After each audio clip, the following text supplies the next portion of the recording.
Start again. There we go. Hello, everybody, and welcome to Music Industry Insights Worldwide. Happy New Year to everyone. If you haven't already liked, subscribed, or shared this video or the podcast, please do and let us know how we're getting on. We today have an amazing guest with us, Donnie. Hi, Donnie, how are you? Fine. How are you?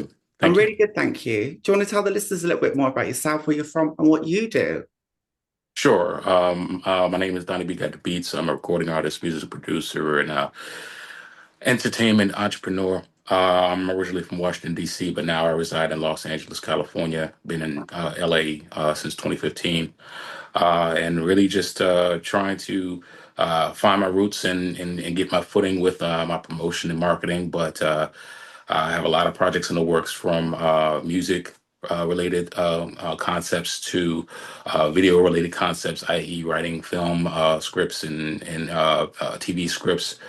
I also, moonlight as a videographer and a graphic designer. So I encompass a lot. Many hats that you have. Do you want to tell the listeners a little bit more about how you got into what you do? And do you have Sure. a musical background or any kind of skills that got you into that? Was it a passion or was it more of an educational thing? That's a great question. Yes, I have a music. I come from a musical background. My dad was a music producer and a bassist for several funk bands back in the 60s and 70s. One of the most prominent ones is the Crown Heights Affair. He's also worked with Donald Byrd, the Blackbirds, as well. The Sound of Philadelphia, a couple of just name drop some entities that he worked with. But so I grew up in a house with all music. So I was terribly familiar with a lot of old school music. Every Saturday, he used to wake us up making racket on his bass. Um, I guess when I was about 4 years old, he kind of just plopped an instrument on me, and that was my first instrument. And from that point, I went from learning to play the piano to about 28 different instruments. Wow. Um, over time. So that's my background for that. With regard to everything else kind of branched from that. Even though my dad was a music producer, my mom was a IT guru. We had just enough money to get by. We weren't really killing them, as they say in America, Yeah. with finances. We had pretty marginal budget for you know life, and so Imagine. Imagine. all of the things that you need to be successful in the entertainment realm. I just didn't have the capital for. So I had to kind of use ingenuity to learn how to get good at the things that I needed to get done, just so that I can get move my projects. Follow So through on that that. kind of Yeah. yeah, that kind of grew it for me. And how do you kind of navigate being from somewhere that's a disadvantaged and underrepresented background? How can you kind of make sure that you can succeed and you can kind of keep going and you've got a strategy when you've got no money, no backing? How do you think that works? Is it more collaboration or is it more getting out there and finding people that's same as you and building a community? How do you think that works? That's a really good question. For years I used to think it was talent. Mm, Um, not always. that's it's not even set up that way. Mhm. Quite frankly, moving out from Washington D.C. to coming out to L.A., I got to kind of realize and witness the world firsthand. And the biggest thing that I would say, especially the people that are coming up, would be just perseverance. You got to learn how to persevere. There's no overnight success, regardless of what people think. Mm-mm. So you Yeah, have to stay diligent at that. Stay diligent at your craft. Learn your business and make sure that your business is sound. Um, but the biggest thing that I think that I missed over my the entirety of my career was networking. I didn't understand what how important networking was till probably like maybe 2 3 years ago. you see, Um, I really get you on that, but I do a lot of networking, and sometimes your networking is great, but it doesn't always get you to where you need to be. And I think you need to know people in the industry. You need to understand how that works. But when you've got no right, money, you're trying to create a craft, you're trying to create a business, you're trying to create sustainability. right. How do you think that works when, you're coming from somewhere with no money, no kind of, you've got so many barriers in the way. How do artists navigate that today? And how do you think the best way steps forward are for them? Well, that's again, Yeah, look, there's no clear, in my opinion, there's no clear cut answer, right? I think the biggest thing is, and the reason why I lean on just the broad word of networking is, in order to engage in networking, you also have to have a sense, a keen sense, and a keen understanding of networking and the principles. You don't, if you won't be able to network if you don't realize that you need to network, or how to engage with people. yeah, A lot of stuff is gift the gab. A lot of it is being able to present yourself in a fashion that people, it's plausible for people to approach you. You got to make yourself approachable, but you also have to know how to carry yourself. right, So there's a lot of things in that, but it all to me, falls under the pantheon of, networking, and to not have any money. I mean, honestly, like I said, you don't need to have money to not necessarily always get into the room, but you have to be smart about of course. uh, realizing or visualizing where you want to be, and Yeah. then making a roadmap of how to get it done, even when you don't have the capital to get it done. So having that strategy in place, making sure you've got Correct. a plan. And do you stick to that plan, or do you go to a plan B, plan C, plan E, or do you just say there's a plan A and you stick to it and you keep going? What's your advice on that one? That's a great question. I think first of all, however many letters in the alphabet encompasses a plan, you need to have a redundancy. I'm a huge believer in redundancy. But my heart always goes with plan A, and plan A will always work as far as I'm 100%. concerned, and that's what keeps me sharp. It keeps me Same here. focused and motivated. You know what There I mean? is no plan B, there is no plan C. It's got to be plan A. If it doesn't work that way, it's got to be another way. But Exactly. it's plan A, and I'm sticking to that too. So yeah, Exactly. I really appreciate that advice. And you've got so many different hats, so many different kind of, aspects of the industry that you've been involved with. What would you kind of say, like when you're looking at ED&I, quality, diversity, inclusion? What do you think how do you think the landscape's changing, and what do you think we could do more on? As look, I hear I could possibly understand the market in the UK. I hope to one day. I know in America it's difficult. It always has been and it always will be. I think it's just it comes with the culture and the territory. Um, I think we can just really be better at understanding ourselves and how we work with each other as people. I think that's the biggest thing. There's no smoke and mirrors to the fact that the music industry is governed by money and how money moves, and it's not really about the people. It's about Right? All business. the It's about talent, money.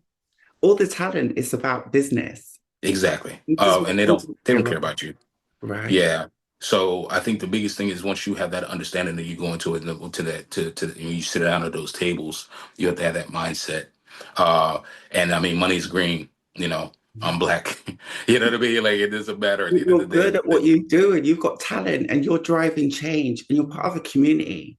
So sometimes we want to talk about community and culture vultures. Now, Right. you've been in the game for a long time. What's your advice on culture vultures and people saying, okay, we're going to be part of this community, we want to kind of represent the community, but we're going to take part of that and represent it as ourselves. But it's Right. not an authentic representation. What's your advice on that and authenticity as well? I think flattery is the replication is the greatest form of flattery. I mean, quite Mm, frankly, I mean, if people think kindly enough of my culture to represent it in the way that they see fit, I mean, yeah, I don't necessarily have a problem with it. I mean, hell, I like country music. You know what I mean? I like And it. I mean, so you know what I mean, and I'm working on stuff right now that's like 40s and 50s style music. You know what I mean? So Yes. like look, if you look at me like like, what is he trying to do? I think at the end of Oh, the wow, day, that is it. I think if you just broaden your mind, I think everybody needs to kind of chill, and broaden their minds and be acceptable to art, because that's all really at the basis is it. We could talk about it being money and everything being control, but this is really art. This is people's expression. You know what I mean? I And love you that. know, so I think that's the thing. Now, with regard to DEI, I mean, there's always going to be, in my opinion, back and forth on that, because I mean, there's a lot of different tables, represent a lot of different types of people, Yeah, and who gets to sit in the big chairs to make the decisions for all of those different tables. That's always going to be speculative, right? So I that's not. I'm not in politics yet. So, those types of things I just don't. Well, music's not about politics. That's the complete opposite of music, right? We don't want to get into that. That's not Exactly. a, yeah. So, that's it. It's just like I said, at the end of the day, I just stick to what I know, and I would encourage anybody that if you don't even really know about yourself or what you present, then that kind of stuff, like that's above your pay grade. You know what I mean? And I would just say that I just leave it at that. So how would you say how important is identity? Oh, it's You very think? important. Yeah. Very important. It shapes your Um, talent and your kind of story. Thank you. I mean, I think when identity is everything because it goes to me to that old adage of if you don't stand for something, you fall for anything. Hmm. And if you don't, when you put yourself out there to be an artist, to be seen in a public space in the public sector, and you're getting judged by the masses, Oh, you know, you're always. yeah, you're standing vulnerable against the world basically. So I mean, you have to double, quadruple, sextuple, stand down, on your business 100%. and be who you are. So And how does that's that affect you, your confidence, your mental health, your well-being as a person, your own unique, because you've got your own persona, but then you're a person at the same time. How do you navigate those two differences? I only know how to be myself. And honestly, up until probably last year, when I really kind of started to hit my stride, Yeah. I was suspect of that. I was scared to kind of be myself. But I mean, I'm at a place now where I'm just like, at the end of the day, if I don't even care for myself, or I'm nervous about myself, then other people going to perceive me as such. And at the end of the day, I breathe the same air as everybody else.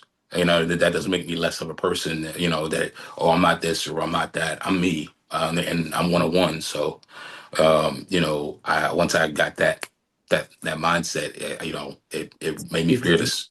Yeah, 100%. So if you want to give some advice to the younger you, what would you say to the 25-year-old of you? If you could look back and say to this 25-year-old of you, what advice would you give to that person? And how would you give them, the knowledge that they could succeed and they could move forward in the industry that you're in? Um, if it was a younger me, I would say, you know what, you're on the right path. Keep going. Yeah. You're not as close as you think, but Right. keep going. You're absolutely on the right path. And the criticism I would say is, take the edge off of your narcissism, bro. You know what I mean? When you're young, you think you know everything. Yeah. Um, and so, I would definitely dial it back a little bit more and be more understanding to the people around me, Yeah. um, because a lot of those voices, I no longer have, and I kind of miss. And those were my guidons. So And to get to where you are today, did you do a lot of collaborations? Did you find it you had to stick to your lane and do what you had to do to get to where you are? Did you do a lot of collaborations so you could get to where you had to be and build that network in a different kind of capacity? yes, early on specifically, because I was still trying to find. I was trying to catch wind, Yeah. right? So I mean, I think that it was just whatever I was open to, whatever the winds blew. Go with the flow. Um, Yeah. yeah, going with the flow, and just seeing where the universe takes things. Mhm. It wasn't really till I got grounded in, like I said, me trying to find who's Donnie, that I kind of just started to wean people off. That was very, very important to me back in the day. Was really just like reaching out and kind of learning from people and establishing roots and relationships. And in fact, those relationships stand very solid today. Back in my hometown in Washington D.C. And I've been away from D.C. for a decade now, Right. but I'm more tighter now with people over there. They've got respect. Yeah, You've earned that because respect, right? yeah, Yeah. exactly. You get it. So It's very draining and tiring at times, and it can be like you're walking down this path that you do not know the ending of. Success is not given, it's something that you have to earn. What's your right. advice to people that are trying to get successful, that want to be the next best thing? What kind of things could they do? Find peace in yourself. Hmm. It starts. You can't change the world. You can't help anybody else if you can't help yourself. You can't Yeah. do anything for anybody else if you can't do anything for yourself. So Mhm. you got to start with yourself. Do the work that you need to do for yourself to understand who you are. Don't be scared to use your voice and stand on your business. I always tell a lot of young people, like, we're artists, and the number one job of an artist is to throw art to canvas. And at the end of the day, it's all expression. So there's no right way or wrong way, because it's basically all theory. Just be yourself, be authentic, and just be. And so to stand in adversity and stand in the winds and torrential scenarios and situations that blow, you have to be brave. That's And I how think you that, work as well. yeah. 100%. And what would you like to see change in the music industry over the next few years?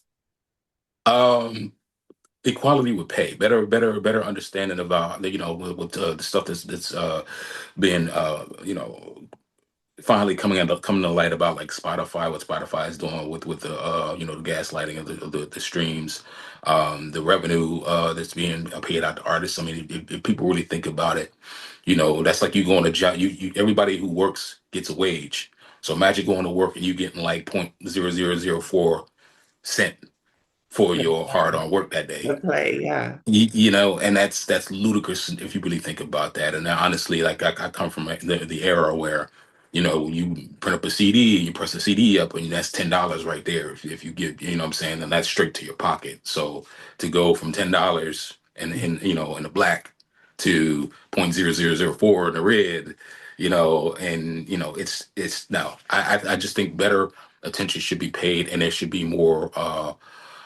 legal precedent for artists, so that we can be compensated for all of the muse that we provide, and services that we provide.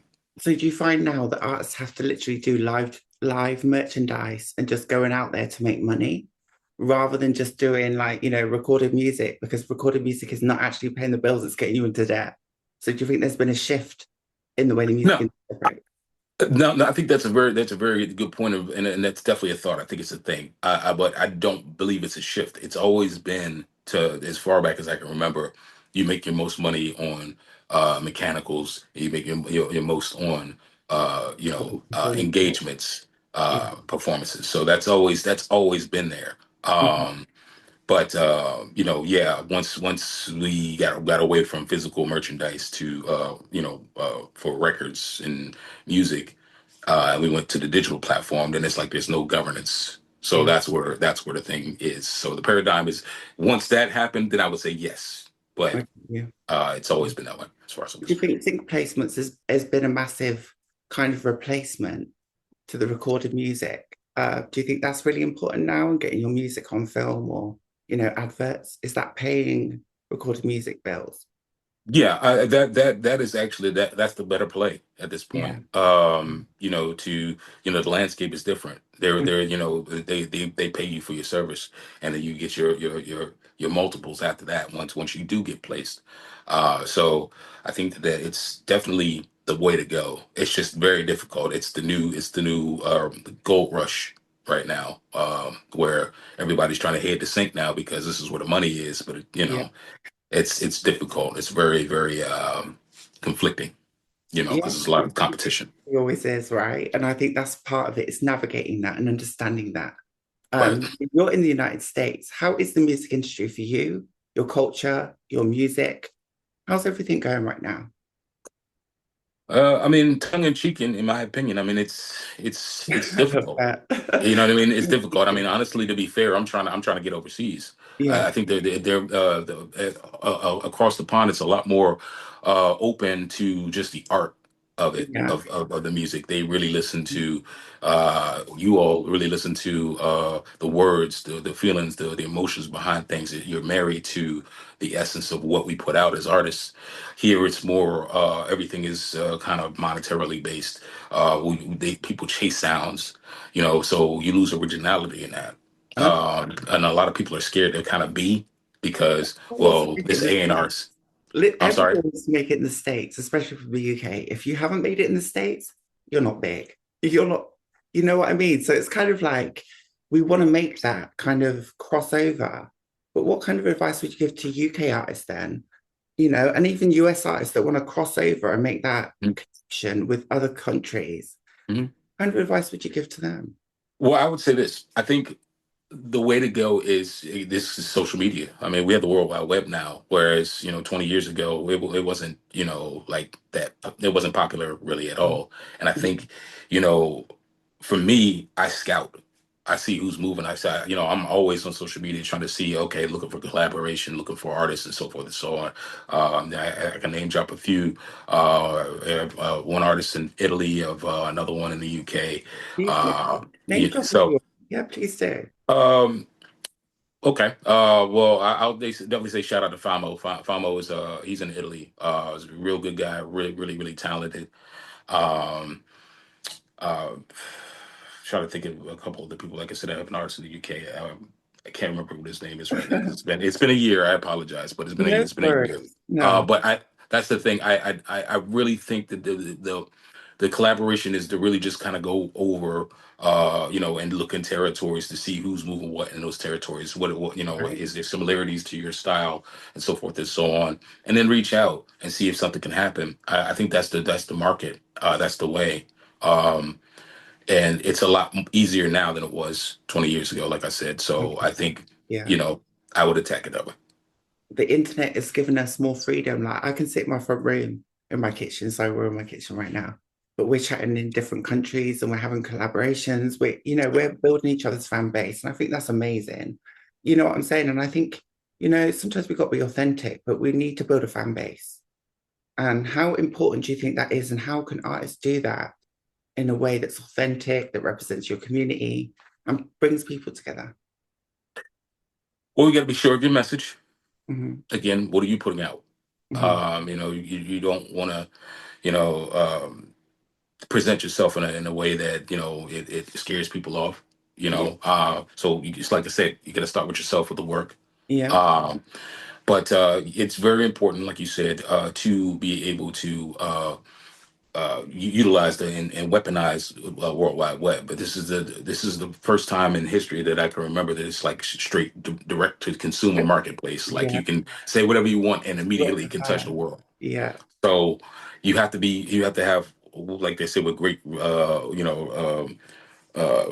great whatever comes a great responsibility. And I think that's the thing. Like just taking the time to focus on that. What your message is. Hmm. Seek out people such as how we connected, Yes. and just see it as a platform. These things are platforms of perspectives. That's the new global war, right? Like, Yeah. and it's not. I mean, war, not even in a negative fashion, but that's just the marketplace now. It's like, It you is know, like very competitive. yeah. So it's a platform, and what's your platform, and what's your perspective on what platform, and what do you stand on? And I think that's the thing. And I'd encourage people to just be diligent, and you got to stay consistent. You You have have to. to treat this as like this is a business. You have to wake up if you got to wake up, such as myself. I mean, over there it's in the afternoon. Here it's early morning, Right. so you got to stay. Money don't sleep. Got to get up. Treat it as such. So Well done, B, for coming along as well, because I really appreciate your time and, of just course. sharing expertise with us. Like, it's been awesome speaking to you. Like, have you got any major wins, successes, wins or successes that you'd like to share with us today? Nothing. I mean, right now everything is modest. As far as I'm concerned, a win is everybody. I got my name on the side of buses and on billboards. I'm not there yet, so I'm not fooling Come on anybody. now. Yes, you are. Uh, Because, but I did release a self-produced and self-directed music video called "The Life." The song has been out for a couple months now, and I just put the video out on the first yesterday yeah, online. So you can go to Instagram, on my page on Instagram. The eights says THE _8 IGHTS, to see the video in its entirety. It's also on YouTube as well, or you can just follow me on social media, and DM me, and I can get you the information. yeah, But that's a win for me. I did I shot and pretty much edited the whole thing from my cell phone. Um, And I learned that by myself as well. I've learned how to do it by myself. Like you have to these days. You've got to be very diverse, right? yeah, How yeah, did you do yeah. that? How did you learn how to do that? Yeah, well, make the best of every situation that you have. That you know, and like I said, the term I use is weaponize. You got to weaponize your tools. You know. Yeah. Learn and expand and build community. I think is really, really important. Thank you ever so much. I'm going to leave all your links in the description below. And have you got anything coming out soon that you'd like anyone to know about? Or anything? Yeah, well, thank you. Good question. Yes, so I'm working on a bunch of other projects. I have another single coming out with a good friend of mine from the north, Nicholas Baker. Mhm. It's called "Get It On." And it's not what you think, but I it's did a good say. record. So it's a good record, and it should be coming out in the next 2 months. I also have a song. I'm a girl dad, so I have a song for with my daughter, and she's 16. So Oh, it's daughter. great. Yeah, so I think people will be pleasantly surprised with it. We're just working out the rights on it right now, but for the most part, and sometime in the next 2 to 3 months, that'll be out in the world. And so I genuinely look forward to that. Awesome. Fingers crossed. I hope I see it. Send us a link. Thank Massive you. congratulations. Really Absolutely, appreciate your time, your expertise, your energy, your positivity. I'm sorry it's New Year's. I've been a bit slow, got out of the bath and but it's been a great podcast. Just want to no say worries. thank you, thank you. Thank Oh, you. I'm humbled. I God bless you. appreciate it. You've got the amazing work. Thank you very Thank you. much. Have a good one.